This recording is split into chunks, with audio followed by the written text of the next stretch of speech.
Second round, it was a battle for the first. Buckle up, ye passengers, the economy's fractured. No one likes facts because facts hurt, but before you cash the fat checks, let's please check the facts first. Yes, check the facts first.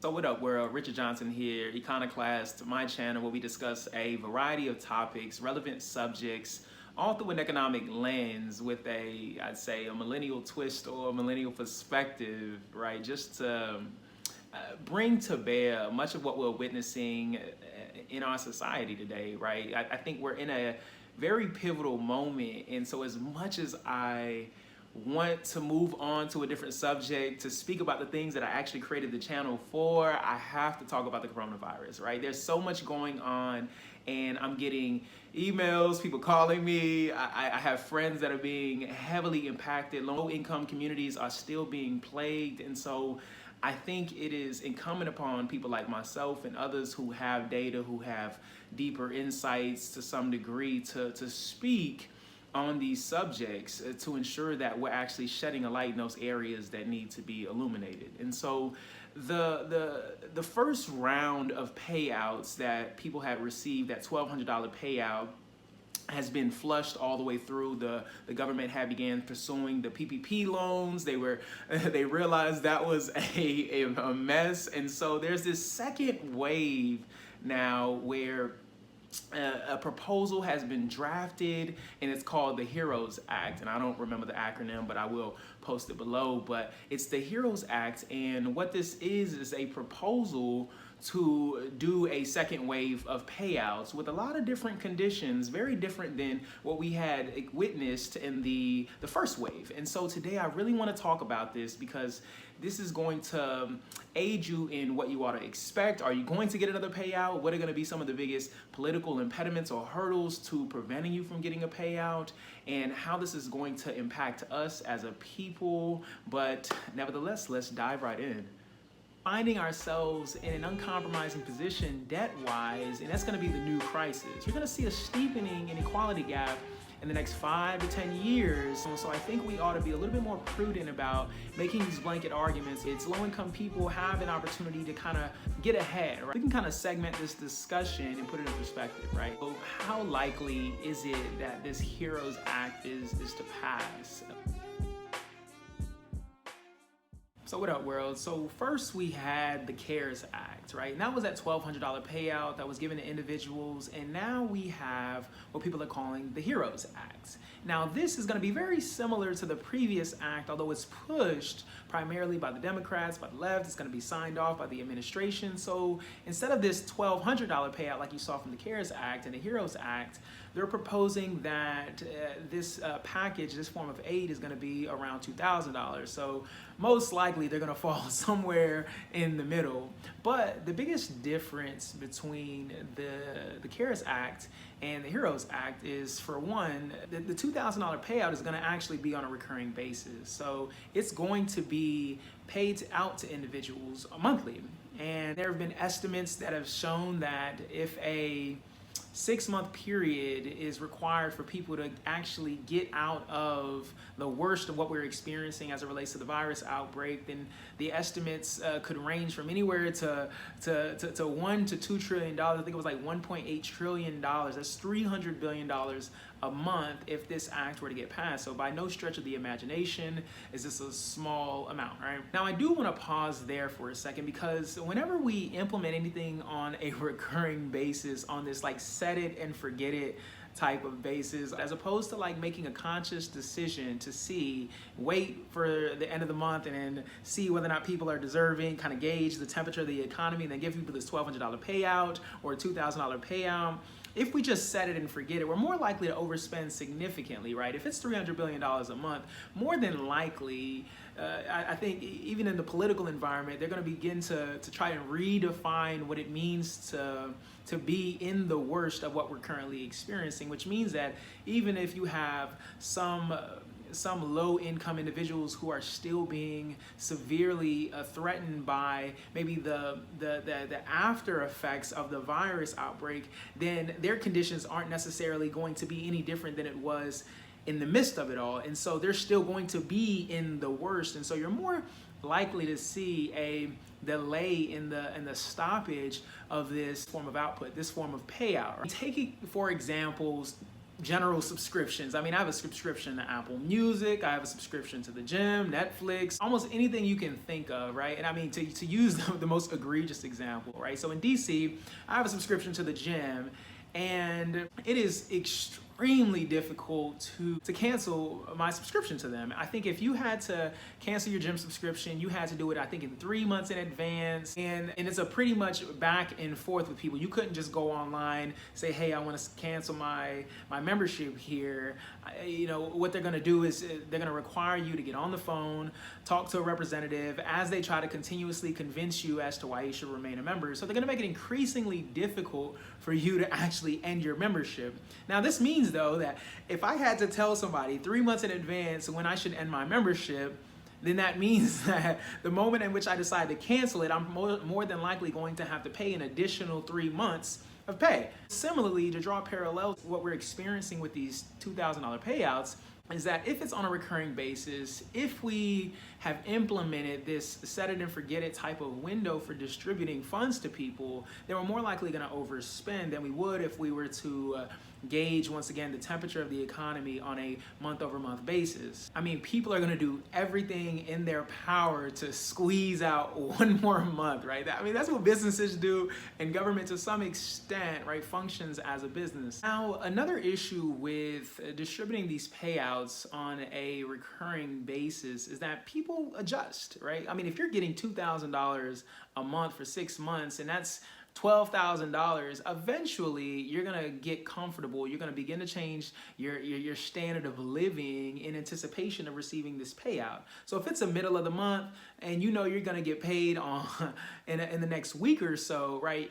Oftentimes people start pre-spending. I've done it myself many times where I know I get paid on Friday and I'll just put it on credit and pay my credit card off on Friday. Only when it comes to Friday, I don't actually pay it off immediately because my bill isn't due for the next month or so, right? And this is actually how people get into debt. But as it relates to these payouts, right, whenever people begin to adapt to their current conditions, it becomes increasingly difficult to kind of pull the rug from underneath them. And so once again, we're going to be finding ourselves in an uncompromising position debt-wise, and that's going to be the new crisis, right? That's going to be something that is going to be a quote-unquote hot topic, if you will, when it comes to getting elected for political officials, or public officials rather, to get re-elected. Okay, so how likely is it that this HEROES Act is to pass? Well, we already see many states, small cities, areas that aren't being currently plagued by this virus outbreak begin to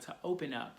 Now, I think there's been a lot of back and forth, a lot of grappling with this idea of when is the best time to open up the economy. And I will preface this by saying that there aren't any easy answers, but I do believe with a little bit of data, a little bit of thinking, and the introduction of a little bit of logic, we can kind of segment this discussion and put it in perspective, right? So there are certain retail establishments that may be fit to open back up, right? And I do want to disabuse many people of the notion that just because a business decides to open up does not necessarily mean that they're going to remain in operations, right? Just because I'm a store on the corner and I decide to open up because I can't withstand these financial pressures, right? It's beginning to tap into my reserves, and I decide to open up my store. It doesn't necessarily mean that people are going to come in, right? It doesn't necessarily mean that places are going to be packed. People still have to embody and endure and self-assess the type of risk that they're willing to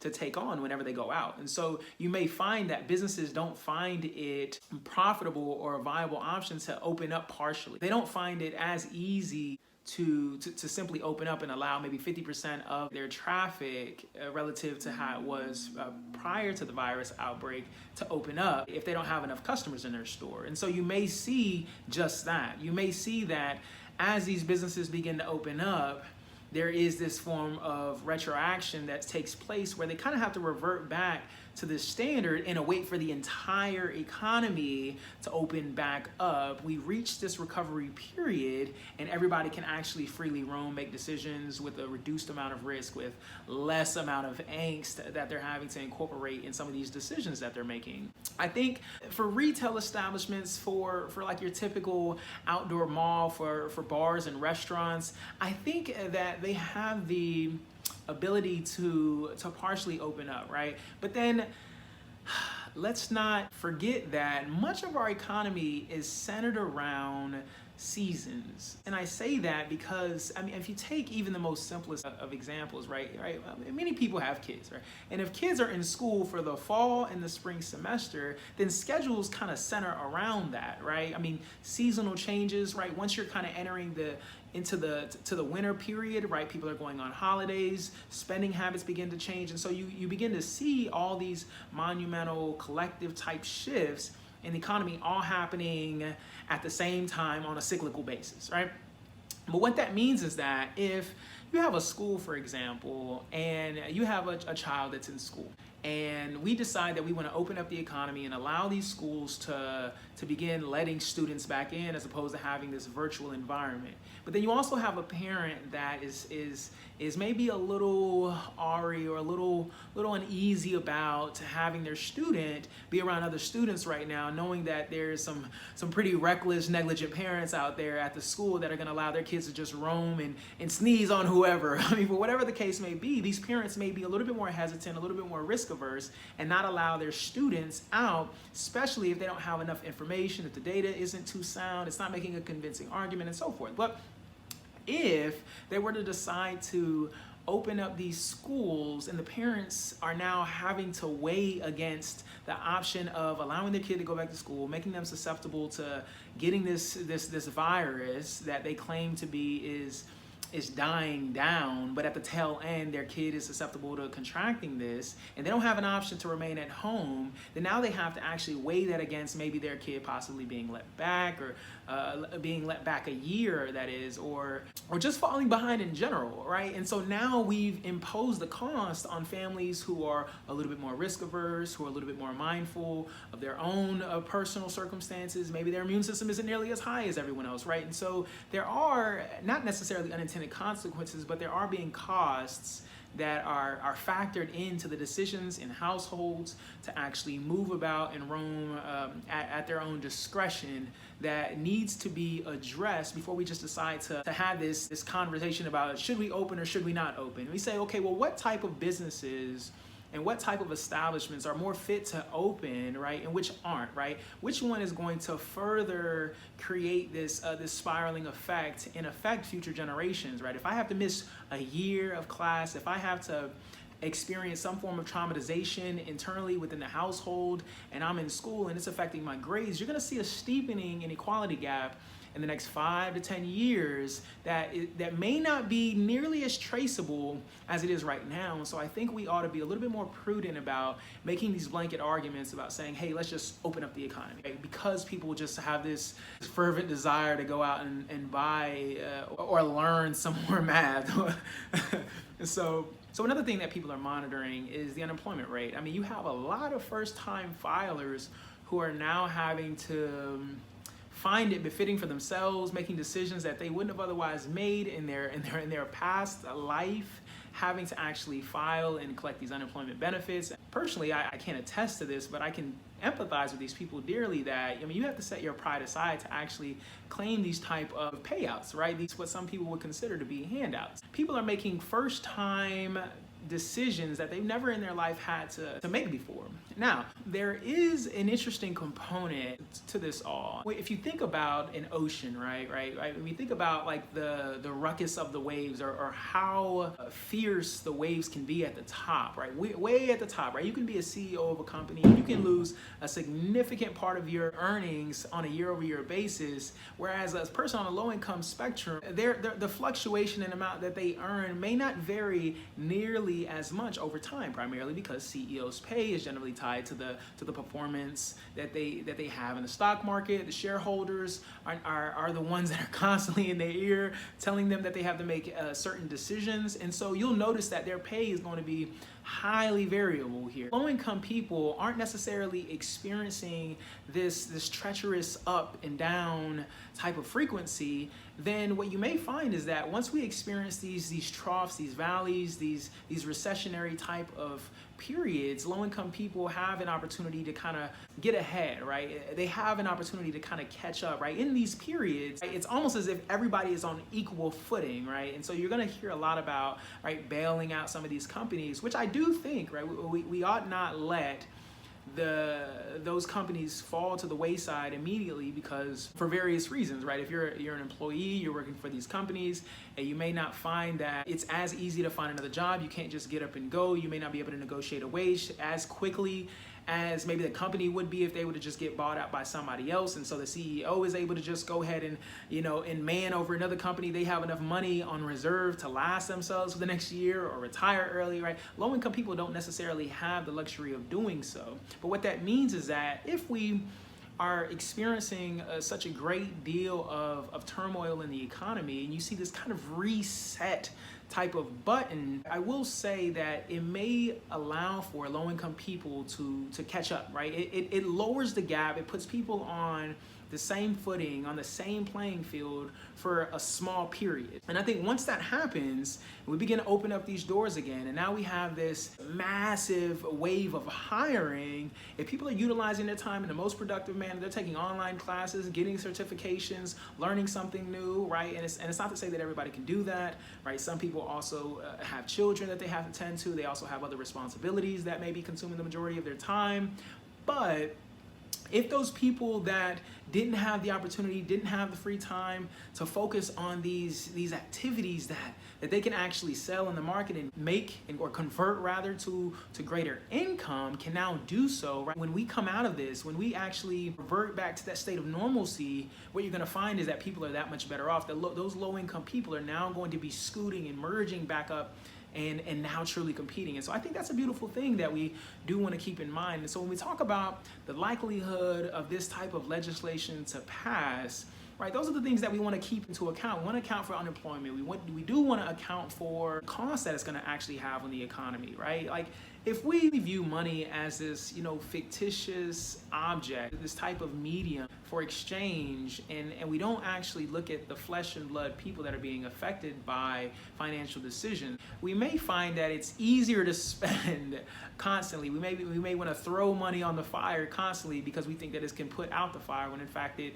makes things worse. And we can always forward it to the next generation to handle that, because we're more concerned with right now. And I think that has dire consequences that are going to have to be addressed eventually. If you're 20 years old and you're advocating for these type of policies that allow for massive payouts, financial packages, and you're now 30 years later in life, and you're 50, or you're 40 years later in life, and you're 60, and you have children, and you have grandchildren, right? Your grandchildren are actually going to be heavily impacted by possibly higher taxes, right? They're not going to be nearly as mobile as you once were in your life, right? And so if you're not making the type of decisions that would enable you to maybe save a little bit more and avail yourself of the fact that we're spending that much more in anticipation of maybe your great-grandchild experiencing greater financial burden through higher taxation, then those future generations are going to be extremely hurt. And so I think it's ideal that we begin to be a little bit more forward-thinking in our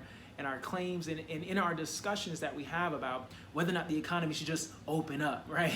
Like, should we just all throw a little bit of money on it? Should we all just get this universal basic income, right? Like, we have to talk about how things are going to be paid for, right? People are also kind of speculating a bit that we may be experiencing somewhat of a housing bubble, right? That asset prices are rising significantly faster than wages, rents, and inflation, right? And so a lot of people, if they're anticipating on this occurring, they may be more biased to accepting this form of legislation in anticipation for an even further downturn, right? And that's something that we do want to keep into account when we talk about the likelihood of this act passing. I mean, it's also election year, right? I mean, politicians want to be, I was going to say on the right side of the aisle, maybe on the right side of history when we look back in the next 20 years or 30 years, right? And as you know, that with the vast amount of technology that we have today, it costs us nothing to kind of tap into the past and look at somebody's record and use that as a means to assess their current character set. It doesn't require much for us to peel back the curtain on people's lives to judge them for who they are today, as you know. Once again, if you're a politician, you're a public official that's looking to get elected, and you know that the majority of your base are those type of individuals who vote in favor of these type of massive payouts, or these are the people that are hurting most, right? Because you've done your homework or you listen to the channel, then you're going to be more biased towards accepting this form of legislation. And biased, I mean, you're going to be aiming for that $2,000, if not higher, right, on a recurring basis. There is also a fear of inflation, right? There's this idea that if you just keep pumping money into the economy, if I'm a businessman and I know that people have that much more money in their hands and they're getting a $2,000 payout, hey, look, you know what? Instead of doing a year-over-year iPhone update, we're going to start doing those every 6 months or every single month now that we know that people are getting paid, because we want to grab the money that they're actually making. We know how much income they have, whereas most businesses don't know. They don't have a clear gauge of the demand for their businesses oftentimes. But now that we know people have more money, let's jack up those prices. I can make more money and so forth, right? So people have this fear of inflation, although there hasn't been a significant amount of evidence that the introduction of greater debt financing has led to inflation in the past. And so we still see a lot of biasness towards accepting these type of policies. You also have, right, general opposition to these type of payouts, right? Some people believe that this can disincentivize people from wanting to get back to work, like that adaptive variable. If I know that I'm getting paid $2,000 a month, whereas before I wasn't getting paid nearly that amount, right? If I know that, then I'm going to be advocating, I'm going to be pushing for that, I'm going to be trying to convince anyone that I can that I am in the worst possible predicament and I'm not getting out anytime soon, and thus I am worthy of receiving an additional $2,000. I mean, some people are willing to put it all on the line to see this legislation go through. But then you also have the variable of if the virus outbreak isn't nearly as bad as we thought it was going to be, or if there is just this miraculous drop off in the total number of cases that people are actually getting, or the ones that we're actually seeing on a day-to-day basis. Another part of this HEROES Act, though, that I didn't mention, but is a really interesting component, is the student loan variable, right? What this HEROES Act is opting to do, or proposing that we do, is reduce student loans by $10,000. And I believe that the average amount of student loans for people, both private and public, is roughly $30,000. I think it's obviously a little bit more expensive for private, a little bit less expensive for public, but it's right around $30,000. So you could potentially reduce people's student loan debt burden by a third if this legislation gets passed and they stick to that $10,000. And there is also a provision for reducing private student loan debt by an additional $10,000 as well. So this could substantially impact people's spending habits. This could substantially affect future generations, both positively and negatively. But those were the general thoughts that I had on this discussion. I'm eager to kind of see what's to become of this policy here, the HEROES Act. But if you have any questions, by all means, feel free to reach out to me at so.econoclastic@gmail.com. Post any comments that you have below. I'll be sure to get back to you. Like, subscribe. I'll see you next time, guys. Take care.